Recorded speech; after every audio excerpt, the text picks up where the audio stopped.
Bonjour et merci de nous rejoindre dans Fil Éco, l'émission qui revient sur l'actualité économique locale. Tout de suite, on passe au titre de cette édition. Le projet de la ZAC, la zone d'aménagement concerté Charles-Renard, enfin lancé. La ville de Saint-Cyr-l'École y travaillait depuis 10 ans. La Chambre de commerce et d'industrie des Yvelines a rendu un diagnostic public peu réjouissant du département. Seule nouveauté, les discussions autour de l'aéroport de Toussus-le-Noble. Enfin, l'immobilier d'entreprise, un secteur plus que jamais d'actualité pour l'agglomération de Saint-Quentin en Yvelines. Ce mardi, acteurs économiques et dirigeants de la communauté d'agglomération étaient présents pour évoquer les projets futurs.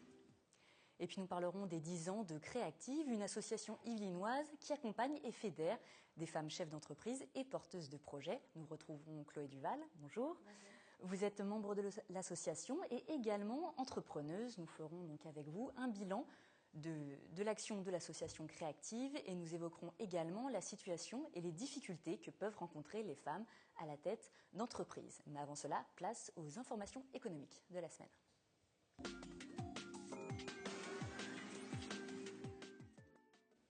À Saint-Cyr-l'École, l'ancienne caserne militaire Charles-Renard laisse place à un nouveau quartier. Le projet vient d'être lancé.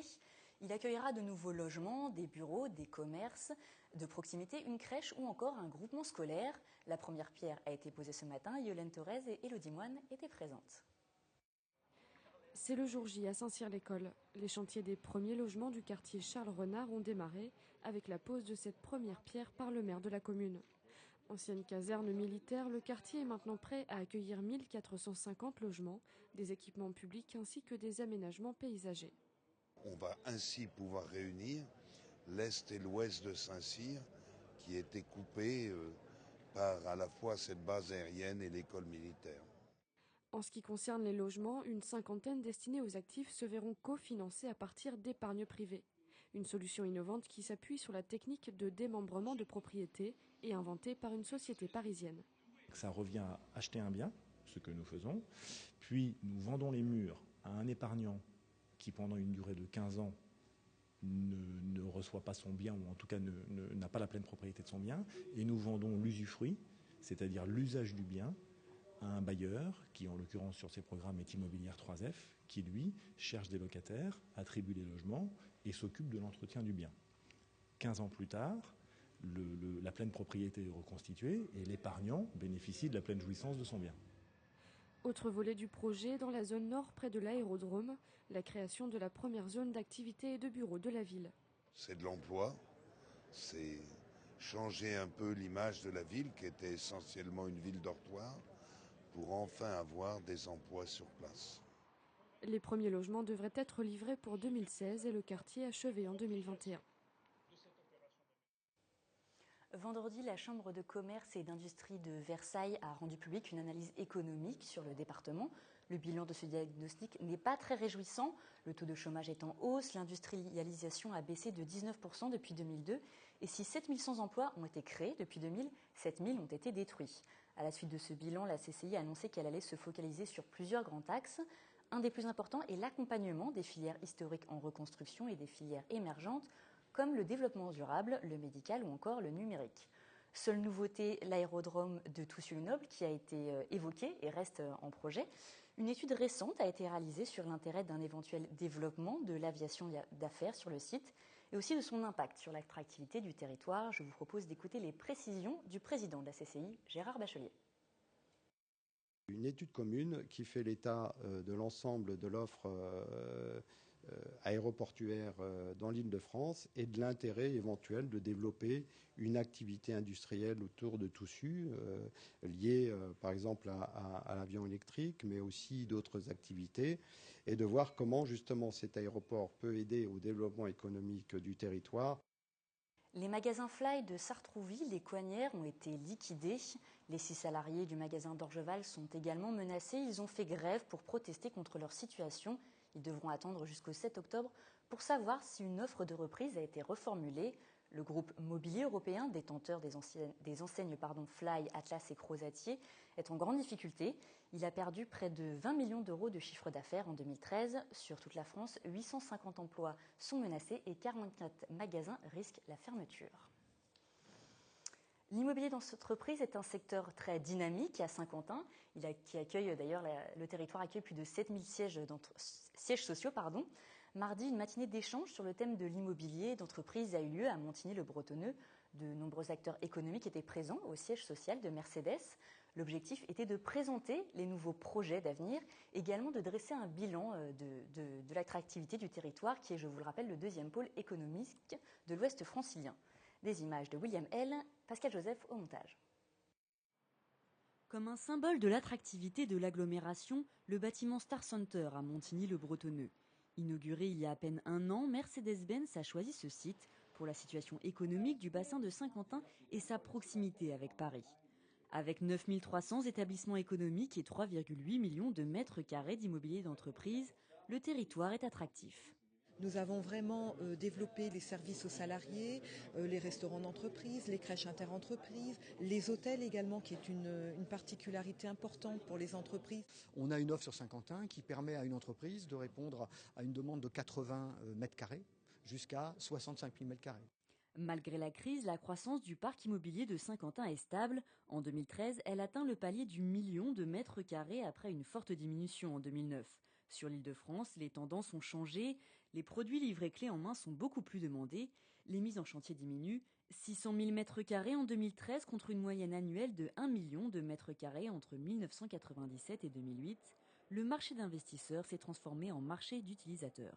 C'est beaucoup par le renouvellement immobilier, donc démolition, reconstruction, que l'offre immobilière sur Saint-Quentin va continuer à être produite. Et bien sûr, il y a pour une part marginale de l'ordre de 10 à 20% de l'immobilier neuf sur des terrains aujourd'hui vierges disponibles, mais cette offre sur l'immobilier disponible encore non construit, elle se réduit puisque aujourd'hui le territoire se continue à s'aménager, se restructurer. De grands projets sont prévus sur l'agglomération, comme l'extension du campus du Crédit Agricole. À l'horizon 2016, le nouveau bâtiment Alsace, avec ses 20 000 mètres carrés, pourra accueillir 5 000 employés. D'autres projets sont en cours, comme le Garden West ou Omega Park. Des paris osés, alors qu'en Île-de-France, 3,9 millions de mètres carrés de bureaux sont vacants et la tendance est à la modération des constructions. Globalement, Saint-Quentin est plutôt une zone dans laquelle il y a une adéquation qui est assez réaliste entre les projets et la demande. Donc on peut se dire que globalement, il n'y a pas de suroffre à craindre, où il n'y a pas de décalage important entre l'offre et la demande, y compris à horizon 2030. Les Yvelines concentrent 9% du parc de bureaux de l'Île-de-France. Avec Vélizy, le pôle de Saint-Quentin est celui qui a le mieux résisté à la crise. Il dispose encore de 150 000 m² disponibles. Notre entretien de cette semaine revient sur l'association yvelinoise Créactive. Nous recevons Chloé Duval. Chloé Duval, bonjour. Vous êtes entrepreneuse, mais aussi membre de l'association Créactive, une association qui fédère, je le rappelle, les femmes chefs d'entreprise et porteuses de projets dans les Yvelines. Elle fête également la semaine prochaine, c'est ça, ses 10 ans. Tout à fait. Alors tout d'abord, est-ce que vous pouvez nous expliquer un peu quel est le but de cette association et quelles sont ses actions, qu'est-ce qu'elle propose finalement? Alors l'association, elle est née en 2003 à l'initiative d'institutionnels de la région, alors exactement à l'initiative de la Maison de l'entreprise de Saint-Quentin-en-Yvelines et du Centre d'information des droits de la femme et de la famille. Et c'était pour promouvoir l'entrepreneuriat au féminin. C'est devenu très vite une association indépendante qui existe donc maintenant depuis 10 ans, donc on en est très fiers, et qui regroupe maintenant une quarantaine de membres. Donc ce sont des femmes qui sont soit chefs d'entreprise déjà, soit qui ont un projet, le projet de créer leur entreprise, et qui se rassemblent essentiellement dans le but de trouver là un soutien, un réseau, d'étoffer leur réseau, de trouver des informations, et puis de faire du business aussi, même si ce n'est pas le but principal de l'association. Alors comment ça se passe? Vous vous réunissez chaque semaine? Est-ce que vous organisez des Alors chaque mois, il y a une soirée organisée autour d'un thème avec un intervenant extérieur qui vient nous parler de... Alors, ça peut être toutes sortes de thèmes qui sont en rapport avec l'entrepreneuriat. Une femme toujours Ah non, pas du tout. Non. Ces soirées sont d'ailleurs ouvertes à tous. On peut être homme et y aller si le thème vous intéresse. Par contre, pour devenir membre, il faut être femme. Voilà. Mais les soirées sont bien sûr ouvertes à tous. Donc une fois par mois, on se retrouve soit sur un thème, soit simplement une soirée networking, où alors on fait, comme ça se fait aujourd'hui, des tables rondes, et en 2-3 minutes, on fait un pitch, on se présente, on échange les cartes, et hop, on tourne, et on continue. Donc voilà, typiquement la soirée networking. Il y a parfois des sorties à l'extérieur pour aller visiter des entreprises de la région. Et ça vous apporte, voilà, pour visiter des entreprises, c'est pour vous donner des idées, pour aussi vous lancer? Pour donner, voilà, c'est exactement ça, pour donner des idées, pour se nourrir. Quand on est à la tête d'une activité, on a besoin de s'inspirer d'autres gens, d'échanger sur des problématiques, sur des questions. Et souvent, quand on va voir ce qui se passe ailleurs, voilà, on se nourrit, on a plus on a plus d'idées à mettre en place. Et quelque chose d'important aussi au sein de Créactive, donc c'est cet échange networking. Et on fait un échange de compétences également. Ça s'appelle les expertises créatives.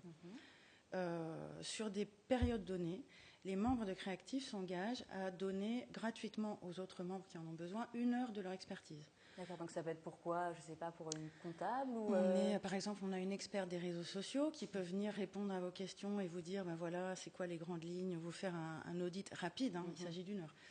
On a une expert comptable, on a une spécialiste RH. Et justement, ces femmes donc, au sein de l'association, est-ce que c'est plutôt des chefs d'entreprise à la tête d'entreprises avec plusieurs salariés? Est-ce qu'elles sont plus seules? Quel est un peu le profil? Le profil, il est clairement très petites entreprises. L'entreprise la plus importante chez nous, elle a 5 ou 6 salariés.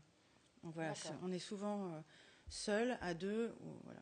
Donc c'est dans ces moments-là que justement on a besoin d'être en relation avec d'autres personnes pour aussi s'épauler, c'est ça? Enfin, ça donne vraiment l'occasion d'échanger, d'agrandir son réseau? Vous savez, quand on est déjà seul et qu'on n'a pas de salariés, oui, on a besoin d'échanger, on a besoin pas seulement d'ailleurs pour échanger des idées ou des problématiques, c'est se détendre avec des femmes qui connaissent un peu les mêmes situations que vous. Voilà, et puis trouver toujours un apport de l'extérieur, parce que quand on reste tout seul devant son ordinateur ou le nez plongé dans son activité, on se rend compte très vite qu'on a besoin de s'aérer l'esprit en fait. D'accord. Alors mardi, donc c'est la 4e édition des rencontres créatives. C'est aussi votre anniversaire, donc vos 10 ans. Qu'est-ce qui va être organisé? Vous allez, je sais pas, chercher à peut-être faire venir d'autres femmes dans votre association? Alors, les rencontres créatives, on les organise déjà depuis 4 ans maintenant. C'est la 4e édition.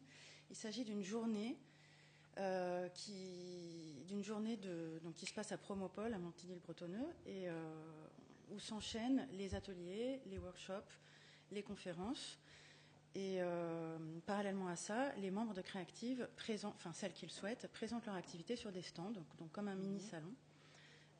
Et ce qu'on cherche à faire, oui, c'est nous faire connaître les actions de Créactive, faire connaître les membres, et puis aussi susciter des vocations. Peut-être susciter des vocations, on aimerait bien, et puis apporter quelque chose simplement à la communauté d'entrepreneurs de la région. Et pour spécialement vos 10 ans, justement, vous m'avez dit un... Alors, je dois préciser aussi que l'édition de la semaine prochaine, donc c'est mardi 7 octobre, à partir de 9h, et le thème, ce sera l'innovation en entreprise, et en s'adressant plus particulièrement à des TPE-PME. D'accord. Je vous coupe pour passer à un autre sujet, vraiment parce qu'en tant qu'entrepreneuse, vous savez que cette semaine, hier c'était la journée des femmes entrepreneurs. Voilà, qu'est-ce que ça vous a apporté Créactive, et justement, qu'est-ce que vous conseilleriez à une femme qui souhaite se lancer, vous, en tant qu'avec votre expérience, voilà, qu'est-ce que vous lui diriez? Alors moi, ce que ça m'a apporté, j'ai un cas particulier, c'est-à-dire que j'habite dans les Yvelines, j'ai un bureau qui est à Paris, et je fais du conseil. Et j'ai cherché un moyen d'élargir mon réseau dans les Yvelines autour de chez moi, puisque après tout, ça me paraît malin de pouvoir travailler pas trop loin de chez moi. Donc, ce que m'a apporté Créactive, c'est un réseau de peut-être prestataires ou de peut-être clients ou de prescripteurs, des gens qui me connaissent, que je connais. Donc, si j'ai besoin de quelque chose, je sais à qui je peux demander. D'accord. Alors, tout de suite, je vous propose de passer à la question de la semaine, qui porte justement en fait sur la place des femmes et leur vision par rapport à l'entrepreneuriat. Donc, nous avons demandé à vous, Yvelinois, voilà, pourquoi, selon vous, il y a encore si peu de femmes à la tête d'entreprises? Elle privilégie d'élever les enfants avant de penser à la carrière. On laisse effectivement peut-être moins la place à des femmes à des postes de direction. Enfin, moi, dans ma société, la femme, la directrice, c'est une femme. Hein. Ils peuvent favoriser d'abord la vie de famille avant leur carrière, chose qu'un homme, non. Il n'y a pas beaucoup de femmes qui supportent certaines pressions. Et je pense que les hommes, en général, supportent plus la pression que les femmes. C'est le machisme, je pense. Ils ne font pas confiance aux femmes. Et pourtant, on est des battantes et des travailleuses. Je sais pas, mais je pense que on leur laisse moins la chance que les hommes, c'est ça. Hein. C'est dû au fait qu'il y a certaines personnes qui ne sont pas prêtes à changer leur façon de penser, de voir les choses, et qui changeront jamais leur façon de penser en fait. Peut-être avec la nouvelle génération, les gens seront plus ouverts d'esprit, je sais pas. Alors Claude Duval, est-ce que vous êtes d'accord avec ce que vous venez de voir et d'entendre ? Oui, je trouvais que les gens qu'on a entendus là étaient relativement modérés. Il y a plein de raisons pour lesquelles les femmes ne se lancent pas forcément dans l'entrepreneuriat, qu'elles supportent moins la pression. Là, j'en suis pas du tout sûre. Je pense qu'une femme est aussi capable qu'un homme de diriger une entreprise, et même des grosses entreprises. Enfin, on a suffisamment d'exemples, je crois, pour savoir que c'est comme ça. Alors pourquoi ? Après tout, de mémoire, les chiffres sur 170 000 entreprises qui sont créées, c'est des chiffres 2012. Il y a quand même près de 40% qui sont créées par des femmes. Donc c'est pas si mauvais que ça. Voilà, c'est quand même plutôt. C'est pas si mauvais que ça. Je pense que c'est culturel essentiellement et que c'est vraiment en train de changer. D'accord. Eh ben, je vous remercie, Claude Duval. Je vous remercie de venir sur notre plateau. Au revoir. Merci à vous. Tout de suite, je vous propose de passer aux chiffres de la semaine.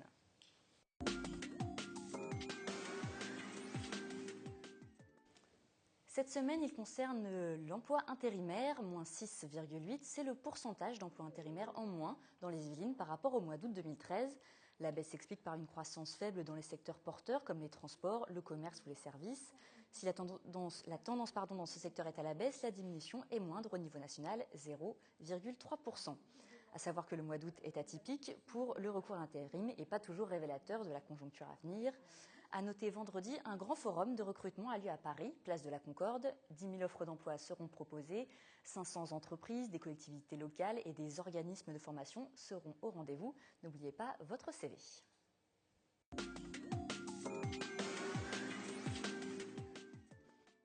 L'entreprise de la semaine est une petite entreprise de services innovantes. À Versailles, Vadana Keo a monté sa société Redakimo, orientée sur le conseil juridique et notarial, afin d'aiguiller les acheteurs et les agences immobilières et de leur faciliter les démarches en amont d'une vente ou d'un achat.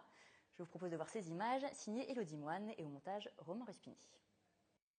Comme beaucoup de jeunes actifs, Alex veut investir. Il aimerait bien acheter à Toulouse, la ville dont il est originaire, mais il n'est pas aisé de trouver du temps et d'être au fait des actualités de ce marché immobilier.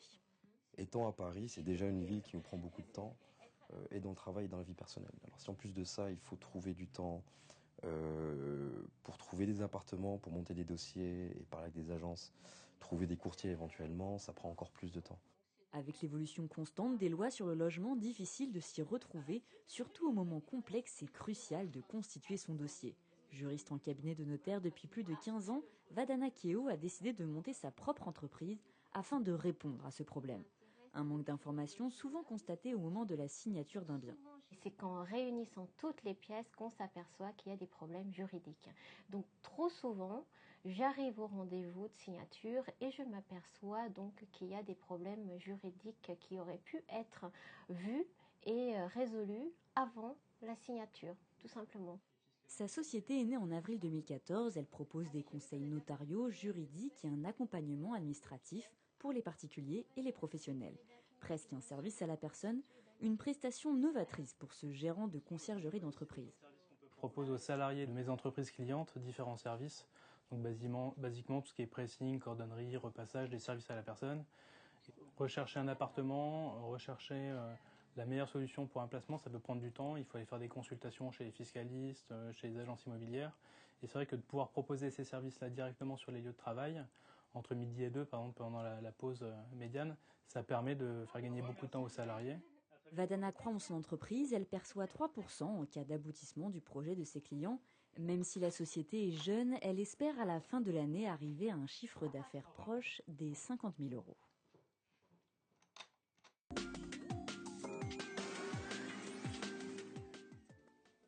Notre Zoom de la semaine est consacré au métier de mécanicien, un métier technique qui tend à se spécialiser. Alors Claire Cambier et Elodie Moine sont allées dans les Yvelines à la rencontre de mécaniciens en devenir et d'autres avec un peu plus d'expérience. Studieux, Angelo et Raphaël écoutent les conseils de leurs formateurs techniques. Cette année, ils préparent leur bac professionnel en mécanique. Pour ouvrir son garage, pas besoin de formation, mais mieux vaut être armé pour répondre à la demande. Ceux qui sauront diagnostiquer des véhicules, qui sauront prendre des initiatives et qui vont aller au-delà de faire un CQP ou un BTS, auront plus de chances de trouver un emploi dans un garage qu'un CAP sur le marché. On trouve beaucoup de personnes qui vont faire de la maintenance et c'est vrai que la concurrence est importante là. Avec un CAP, les mécaniciens restent cantonnés à la maintenance. Dans cette branche, les contrats à durée indéterminée ont laissé place à l'intérim. Angelo l'a bien compris, il envisage de poursuivre par un BTS après l'obtention de son bac pro. Mais ce passionné d'automobile et de mécanique reste confiant dans son avenir professionnel. On en a toujours besoin, parce que en plus ça, plus avec les perfections de l'automobile, plus ça va devenir compliqué de réparer soi-même sa voiture. Donc il faut vraiment... c'est pas comme certains métiers qui se perdent. Dans ce centre de formation, une cinquantaine de jeunes sont formés au métier de mécanicien. À la sortie de l'école, le salaire avoisinera les 1 600 € bruts, un chiffre en légère hausse. Donc en dessous de 18,4, c'est mauvais. En dessous de 18,4, c'est mauvais. Donc il faudra que tu mesures. Angelo devrait trouver du travail dans un garage ou dans une grande firme automobile.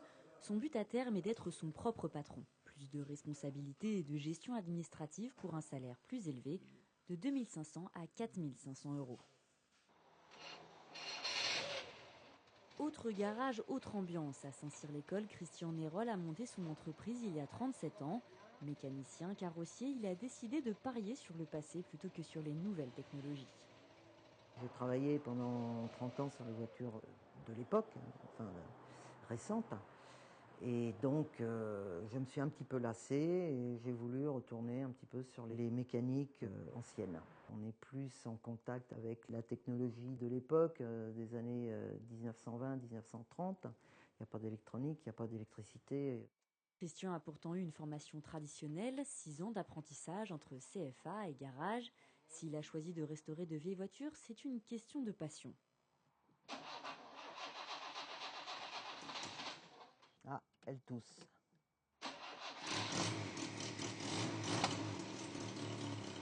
Voilà.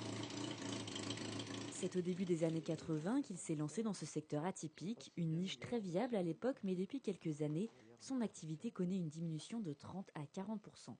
Il faut savoir que la voiture ancienne, c'est un loisir. Et dans un couple, c'est le loisir qui passe en dernier. L'automobile, ça passe après les week-ends, après le cinéma, après les restaurants. Les difficultés financières ne freinent pas son enthousiasme. Il va régulièrement et bénévolement faire de l'assistance sur des rallyes dans le désert quand il ne travaille pas sur ses voitures. Il en possède 9 toutes anciennes. Donc sur ce véhicule, 2000 heures de restauration ont été passées.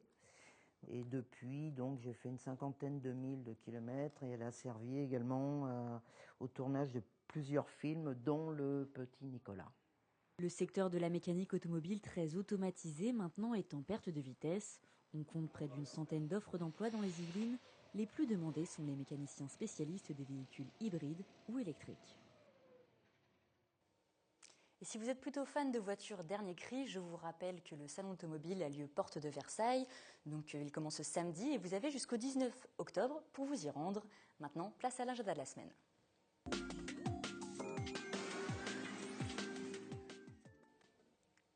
Cette semaine de rendez-vous à ne pas manquer, c'est la 2e édition du forum SOS Rentrée, l'occasion pour les jeunes, mais aussi souvent leurs parents, de se renseigner et de poser toutes les questions sur l'emploi et les formations possibles. Il se déroule le mardi 7 octobre de 14h à 18h à Versailles. De nombreux partenaires seront présents comme le CIO de Versailles, le Centre d'information et d'orientation de la Chambre de commerce de Paris ou encore le dispositif Jeunes du Conseil général des Yvelines. Passer un entretien d'embauche n'est pas toujours évident et souvent source de stress. La compagnie Déclic Théâtre propose un atelier gratuit pour mieux communiquer en utilisant justement les techniques du théâtre. Cet atelier est gratuit, il se déroulera le jeudi 9 octobre à la Cité des métiers à Trappes. N'oubliez pas de vous inscrire. Merci de nous avoir suivis. Je vous donne rendez-vous la semaine prochaine pour un prochain numéro de Fil Éco. Je vous souhaite une très bonne soirée.